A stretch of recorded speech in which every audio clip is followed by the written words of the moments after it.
အခုကိုသစ္စာကိုစေးကိုတောက်လို့တေလောက်တဲ့ယောဂပျောက်ခဲ့တဲ့တပုံပူတယောက်အကြောင်းပြောရအောင်မယ်လွတ်လပ်ရေးရပြီးတဲ့နောက်နှစ်အနည်းငယ်လောက်အကြာ1310ခုနှစ်မှာစစ်တပ်အချို့တောခိုသွားခဲ့တယ်အဲ့ဒီအထက်တရင်6ကပဲခူးကနေပြီးတောခိုတယ်တပ်သားမောင်စံတင်လဲပဲခူးကြောက်တိုင်ကံရွာမှာနေရာကပါသွားတယ်တောရင်းရောက်တော့ဒူးတက်ခွဲမှုအဆင့်ပေးတယ်တောခိုလို့တစ်နှစ်လောက်ကြာမှာပြည်ခရိုင်ပေါက်ခေါင်းအရှိတောင်ဘက်ရိုးမတောင်ပေါ်ကဝယုံပင်ဆိုတဲ့ရွာမှာအသေးအတန်ဖျားတာပဲ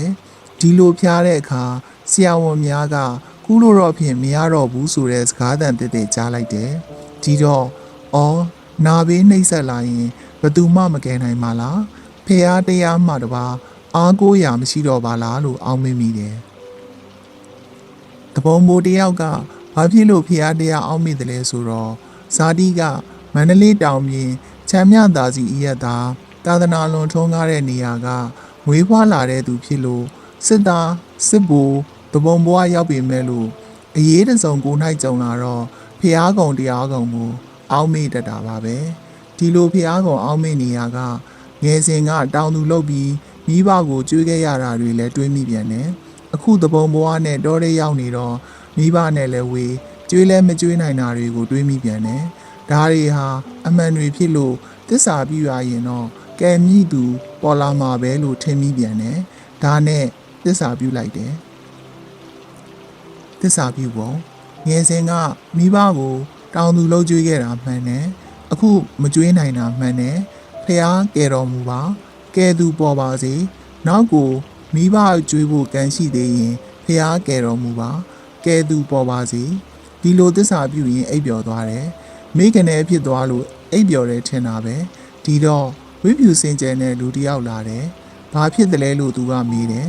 ဖျားနေတယ်တေဖို့သာရှိတယ်လို့ပြောလိုက်တယ်ဒီတော့မင်းဖះမမေ့တဲ့အကောင်မိဘလှုပ်ကြွေးတဲ့အကောင်အခုလှုပ်ကြွေးခြင်းစိတ်ရှိတဲ့အကောင်အားမငယ်နဲ့လို့ပြောတယ်သူကအိမ်ရှိကလမ်းမကြီးကိုပြတယ်ဒီလမ်းအတိုင်းသွားခိုင်းတယ်တွားတော့တရားတစ်ခုတွေ့တယ်တရားကကြော်တော့ကျောင်းဝိုင်းကိုတွေ့တယ်တရားနားမှာဝင်းဝင်းဝါအသီးတွေကိုတွေ့တယ်ကိုးသီးလုံးလောက်ရှိတယ်ဒါတွေကိုစားတော့လို့ပြောတယ်အိယာကနိုးတော့မျက်စီထဲတရေရေမြင်နေတယ်မနဲ့လင်းတော့မိုးသီးဆိုတဲ့တပည့်တယောက်ကိုနှိုးပြီးတွားခုခိုင်းတယ်ဆရာတခါမှမရောက်ဘူးပဲနဲ့ဘလို့လုပ်သိတယ်လဲလို့မေးတယ်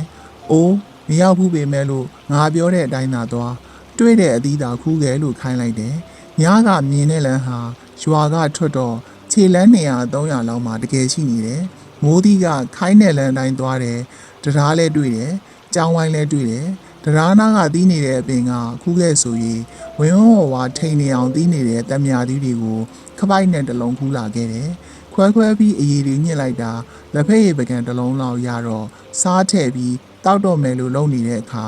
အင်ရှင်အဖိုးကြီးကဘာလို့မလို့လဲဒါတွေတောက်လို့ဖြစ်ပါမလားလို့ပြောတယ်အိမ်မက်အရာမို့တောက်မယ်လို့ပြန်ပြောလိုက်တယ်အဖိုးကြီးကဒီလိုဆိုရင်ငရုတ်သီးထည့်စားလို့ပြောတယ်ဒါနဲ့ပဲငရုတ်သီးတွေထည့်စားလိုက်တယ်တခါတည်းအဖျားလဲပြတ်သွားတာပါပဲဒါလေးကတော့ဓမ္မစရိယဥထိတ်လိုက်ရေးတယ်ရဏသုံးပါးယေရှုစာအုပ်မှာဝေမျှပေးထားတာဖြစ်ပါတယ်အားလုံးပဲနှလုံးစိတ်ဝမ်းအေးချမ်းကြပါစေ